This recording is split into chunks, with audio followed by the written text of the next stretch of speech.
Nama saya Rajin Zahrazi dengan NIM 2311050. Nama saya Adel Siti Barang dengan NIM 2311060. Saya Rahmat Hidayat NIM 2311014.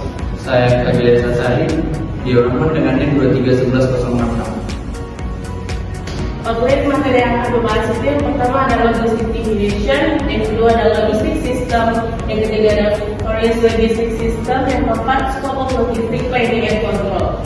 Yang pertama akan dijelaskan oleh Atari. Oke, di sini secara garis besar logistik itu adalah stok barang. Dan di mana logistik itu adalah proses perencanaan, pelaksanaan, dan pengendalian aliran barang, informasi, dan sumber daya dari titik asal ke titik konsumsi untuk memenuhi kebutuhan pelanggan. Tujuan utama dari logistik itu adalah memastikan produk yang tepat dalam jumlah yang tepat, pada waktu yang tepat, di tempat yang tepat, dengan biaya yang efisien.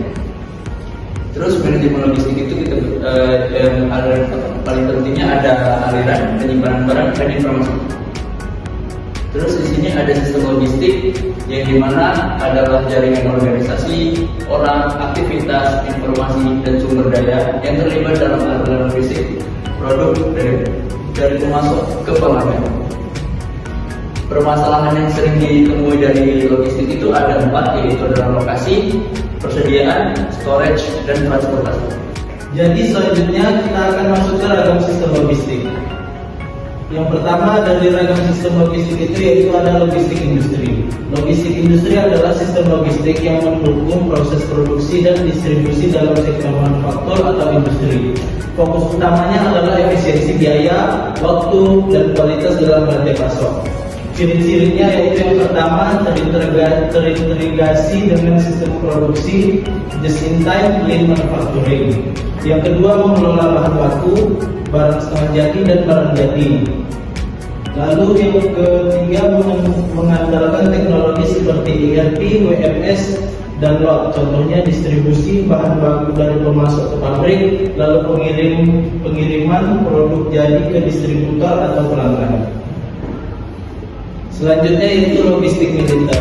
Logistik militer adalah proses perencanaan, pengadaan, pemeliharaan, dan distribusi sumber daya untuk mendukung operasi militer. Ini mencakup senjata, amunisi, bahan bakar, makanan, peralatan medis, dan lain-lainnya.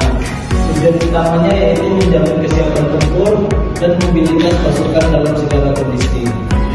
Aspek pentingnya yaitu yang pertama responsif, dukungan tempat, waktu, dan lokasi.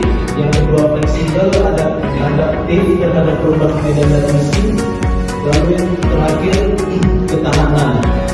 Infrastruktur logistik harus tahan terhadap gangguan. Contohnya yaitu pengiriman amunisi dan logistik di garis depan saat operasi militer atau latihan. Lalu kita masuk ke logistik kemanusiaan. Logistik kemanusiaan adalah sistem logistik yang digunakan untuk menyalurkan bantuan darurat kepada korban bencana atau krisis kemanusiaan.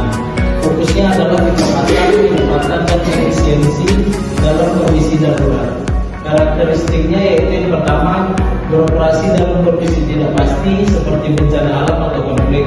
Lalu yang kedua melibatkan banyak pemangku kepentingan seperti NGO, pemerintah, dan militer.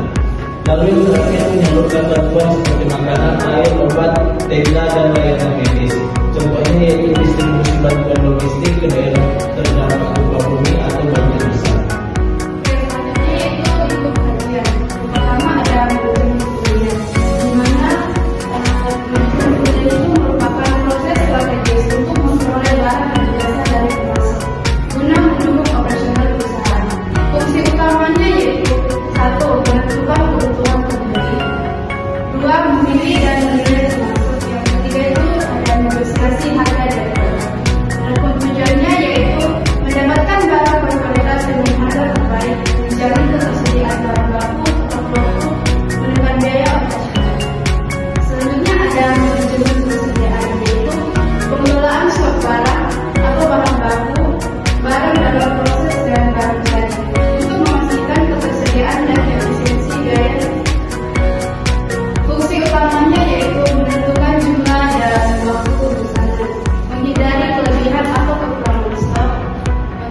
mengoptimalkan ruang penyimpanan.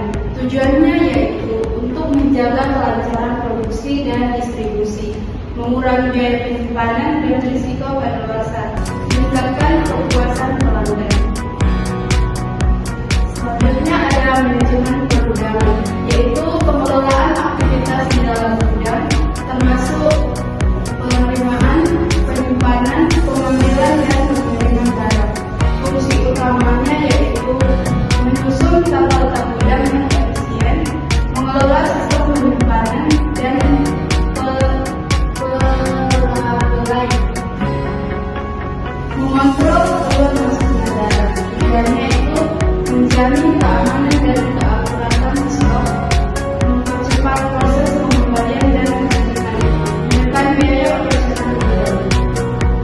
Selanjutnya ada manajemen transportasi, yaitu pengelolaan pergerakan barang dari satu titik ke titik lain secara efisien dan ekonomis. Fungsi utamanya yaitu menentukan moda transportasi, yaitu darat, laut, udara, melaksanakan rute dan jadwal pengiriman, mengelola armada dan biaya logistik, memantau pengiriman secara real time.